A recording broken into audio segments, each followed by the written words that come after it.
All right, so welcome to the video on finding the value of the discriminant and determining the number of solutions, as well as we're also going to talk about the best method to use when you're solving a quadratic equation. So the first thing I want you to write down is the definition of discriminant, which is the part of the equation, the quadratic formula that is under the square root sign. So that's going to be b, oops, didn't mean to do that, b squared minus 4ac. And it tells us the number of real and imaginary solutions that we will have to an equation. So go ahead and pause this if you need more time, but I'm going to go ahead and keep going. So I want you to draw this on your notes. It'll be a really good reference place where you can come back and look at. So if the discriminant is greater than 0, we'll talk about what kinds of solutions we have. If it's equal to 0, and then if it's less than 0. So you'll notice a pattern kind of happen. So we'll go back and edit that as we need to. So the first example that we're going to do is just kind of to figure out what kind of solutions that we have here. So we're going to solve this quadratic equation using the quadratic formula.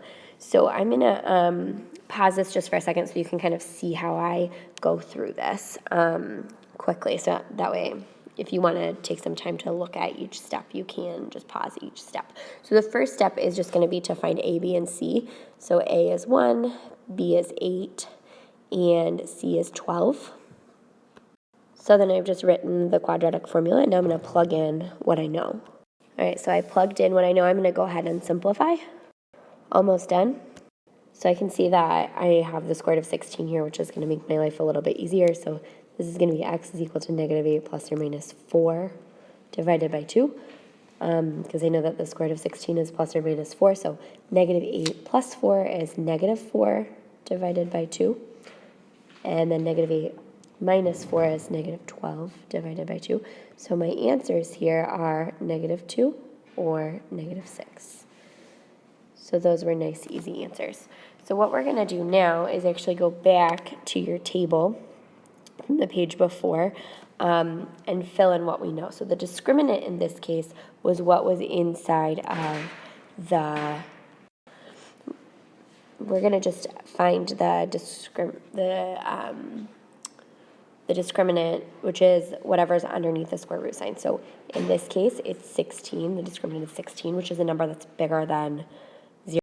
Okay, so actually it won't let me go back. So on your paper, you should have the table still, which says, on the left it says the value of the discriminant. So you're looking at the first one, the discriminant is bigger than 0 because the 16 is bigger than 0.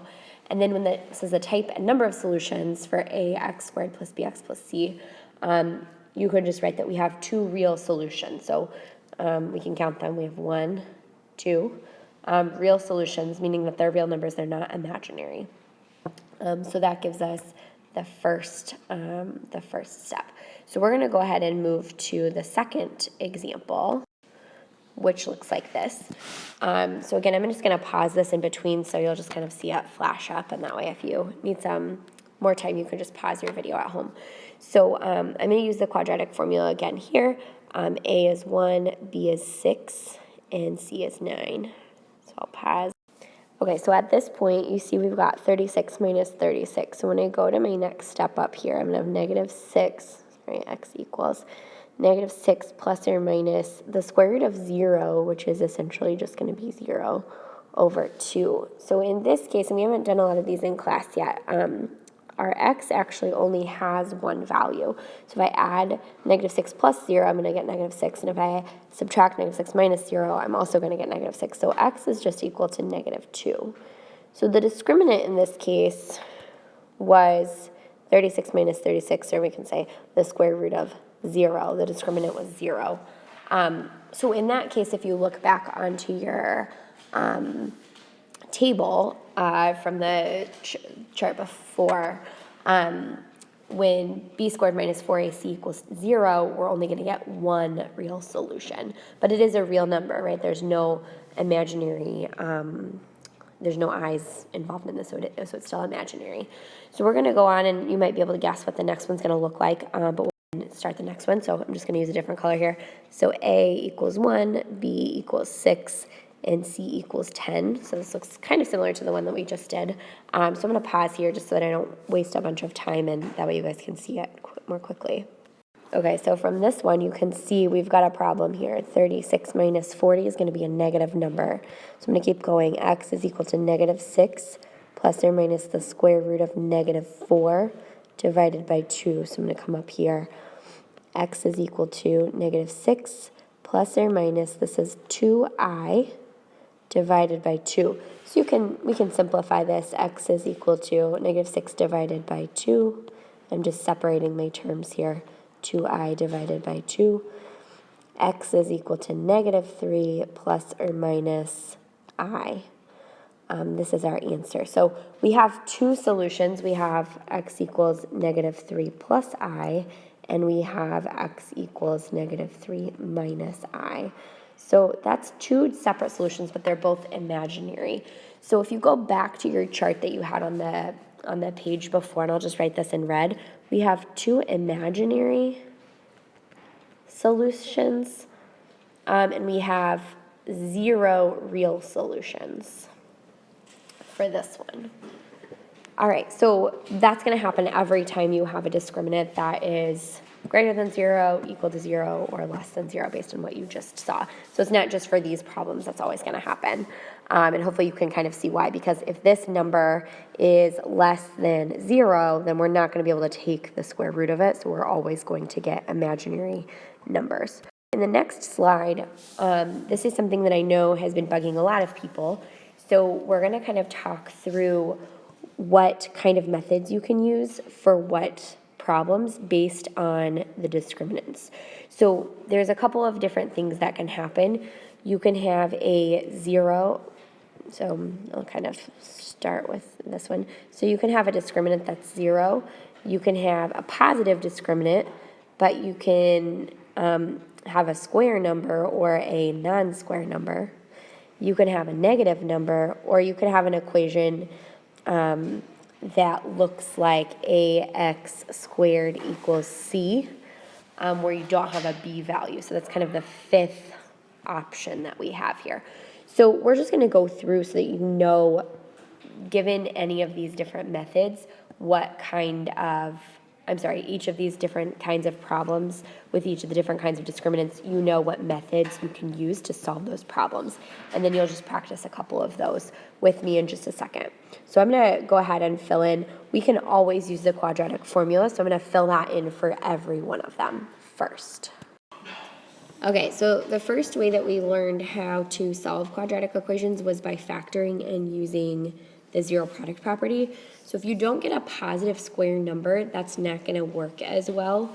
So really we're going to focus on using the zero product property and then and factoring for times where you're going to get a positive square number or a or a 0. Those are what's going to work best for the factoring. So I'll just go ahead and fill those in. Okay, and we can also complete the square. So completing the square sometimes is going to work better than other times.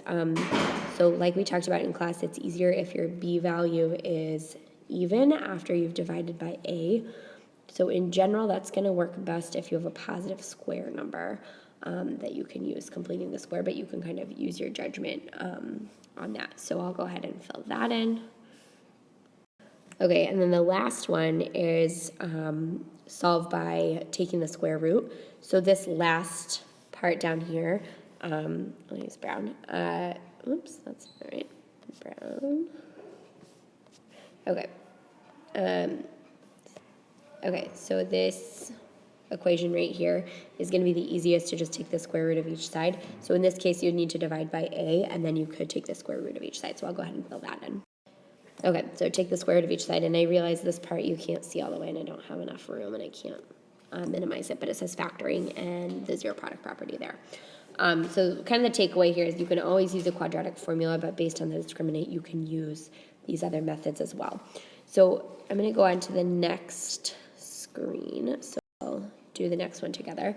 So in order to find the discriminant, you guys will just find your A, your B, and your C. So A in this case is 1, B is -4, and C is 3.